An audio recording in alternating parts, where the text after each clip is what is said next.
Chapter 1 Darkness. I awoke to my alarm clock buzzing out its circuits. Sadly, I barely slept since the accident of my last eventful spell. I got up out of my bed, rubbing my eyes from the restless night, and stood up, starting towards my closet to put on a pair of white skinny jeans and a white t-shirt with a black broken heart decal. So I slowly and sleeplessly put on my pink skull socks and laced on my checkerboard Converse and placed on my white and black checkerboard suspenders on my waist and let them hang as I started towards the bathroom and knocked on the door. To my disappointment, I forgot no one else has lived in this house since that spell was cast. I slowly creaked the door open and walked into the small but slightly spacey bathroom. Clicking the lock on the handle, as if something was going to walk in, I did the usual piss and brush my teeth, including wash my hands, and stood in front of the mirror, as if my image could change and alter its looks, but nothing to my amazement except my eye color changing to purple. But sadly, that was normal and seemed to fool people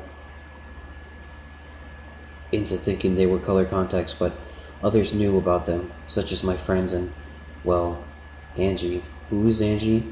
She's this emo gothic chick with such beauty it makes me drool. And all, but I'm just pulling a leg.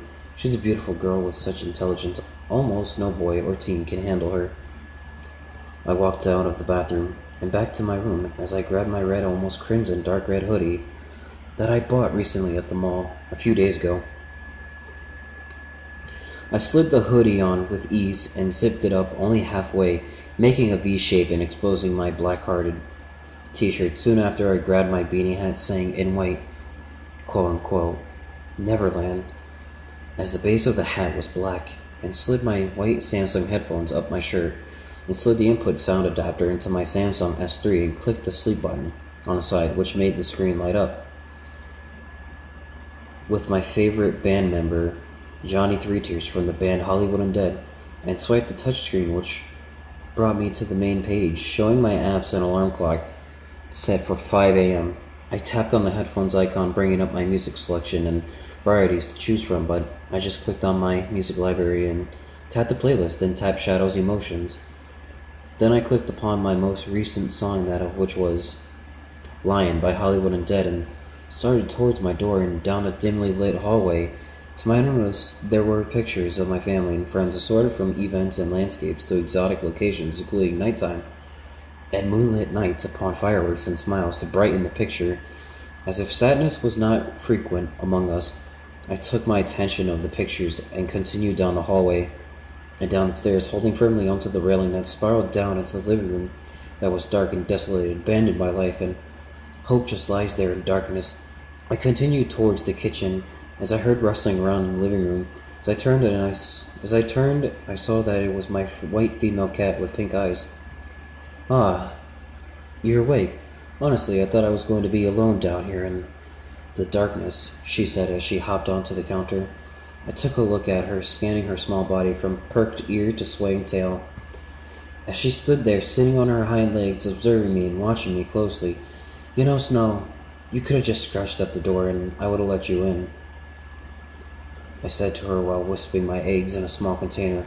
She stood up on all four legs and gently rubbed against me, hopping onto my shoulder. I didn't mind her being on my shoulder since she wasn't that heavy. She started to lay on my upper back, near the back of my neck, and placed her tail around my neck.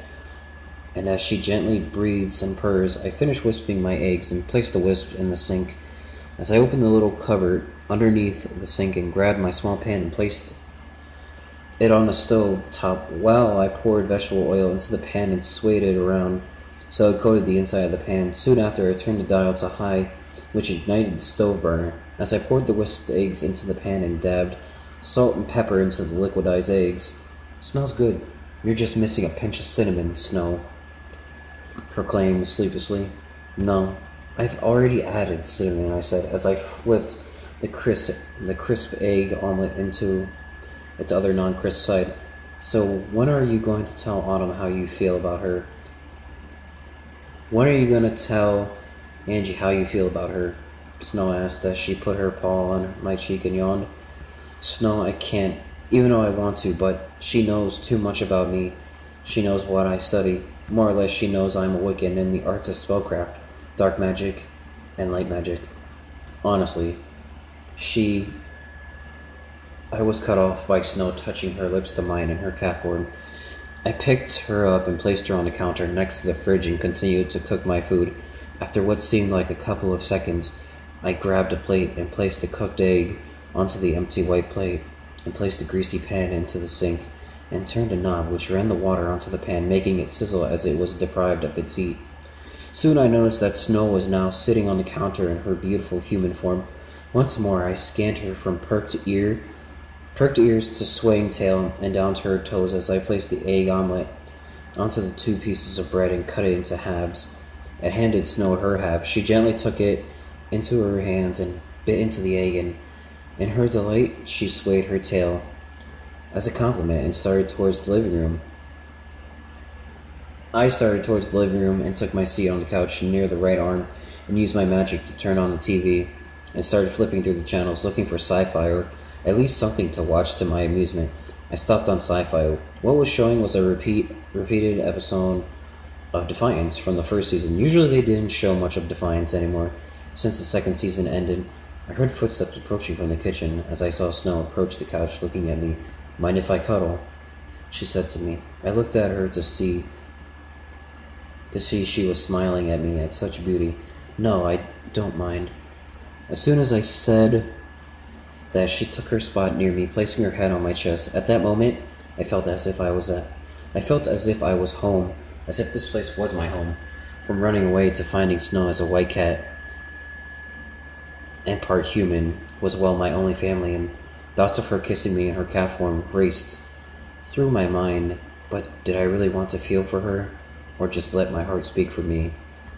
"I can feel your heart. It's very calming and steady," she said as she moved closer, wrapping her tail around my wrist. "Quite, as it is, but I can also feel yours next to mine," I said. As I looked at her and she stared back at me, blushing. "I love you, and always have since you saved me from the streets," Snow said to me as she brought her face closer to mine. I didn't want to resist her, yet let her feeling falter into despair. But the only person on my mind was Angie, and how she felt about me, and how she knew what I was. I looked at Snow as her lips touched mine. I noticed her eyes were closed in her favor, and in her favor I closed mine, and wrapped my arm around her waist, as now she was sitting on my lap. I soon gently placed her onto the side of me, getting up from the couch, taking the cup I had placed on the glass diamond table in the center of the room, slowly walked to the kitchen and placed it into the sink.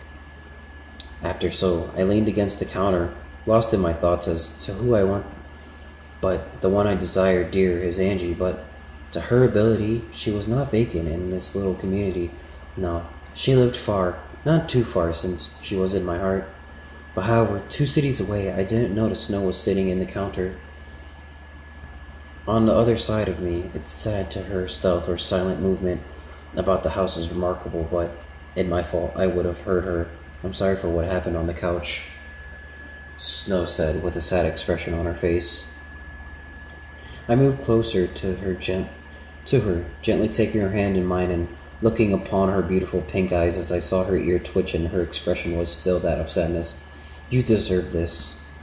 Someone to love you and take care of you is all you deserve from being a street cat," I said as I took her face in my hands and I kissed her passionately. As I held the kiss, I could feel her tail entwine with my right leg and her arms going around my neck. As she pulled me closer to her body, I unlocked my lips from hers and looked into her eyes as mine turned to her shade of pink. "You deserve all of this, Snow." I held her close to me. My thoughts once again raced for Angie's heart. "I love you," Snow said, as she held me tightly. I was lost in her heart, wanting more of her, to take her away from this world, to make her feel safe, but in all my feelings fell for Angie's heart. And wanting to hold her, I found my own heart beat as once more I kissed Snow, as she held me closer to her. I let go of her and started towards the door and turned a knob as I creaked the door open and the gentle fall wind brushed through my hair. As I stepped out, I felt Snow's hand on mine as she stepped out with me into the fall air and closed the door behind her. I slowly started down the sidewalk, phone in hand and tapping the music icon and shutting off my music and unplugging my headphones and pulling the end piece up my shirt and wrapping them around my hand and vanishing them back to my bedroom. Sadly, magic, or in better terms, spellcraft, I used was barely unusable. Since I really didn't need it or just misused it for little things such as card tricks or vanishing my friends' objects, or again, the little things. I continued down the sidewalk and opened my Honda Civic's door and walked around the open door to the passenger seat, allowing Snow to step inside the black car. Soon after, she took her seat and buckled herself in. I walked over to my side and got in, the black Civic taking the keys out of my pocket as I put the main key into the ignition and gently turned the key to start the Civic and let the car go into second gear as I took off down the street, doing the normal speed limit of 25 miles per hour. I started to notice as the sun went down that the night was at hand and every black cat was taking its time in starting down the street. As I looked from out my window, I could see kids dressed in Halloween costumes such as dolls, cats, robots, zombies, and witches, if only they knew witches were real. But it brought a smile to my face as if looking at when I was younger, in the same costumes, walking down the street, going from house to house, ringing the doorbell and saying trick or treat, as old women and men, even kids our age back then, would fill our bags with candy and other treats, even some odd objects as crosses or books, sometimes even music CDs, as if they didn't know what an MP3 player was or an iPod. But at that moment, it didn't matter. What mattered was my childhood being torn apart from me was my mother. Torn apart from me as my mother had called me back to my house to tell me to say bye to my friends, to say goodbye to my friends, which I did ahead of time. I felt a nudge at my shoulder and started to hear voices in my head. David, David, David, we're going to crash. Snow shouted through my lost thoughts of my childhood. I quickly tried to turn the steering wheel, but it was too late. We spun out of control and crashed into a tree, breaking the tree in half and breaking my windshield and both the headlights. I looked over to Snow to see that she had took the impact harder than I thought, but when I looked closer, she was covered in blood. Soon after, I noticed I was covered in blood as well, which to it, now my head and world were spinning out of control as I blacked out from the blood loss. I dragged Snow over to me to hold her close to me as if there was a sign of life in her, but there was no pulse. And as my world was still spinning, I had tears fill my blood-soaked face as the last thing I heard were sirens off in the distance as everything spun into black.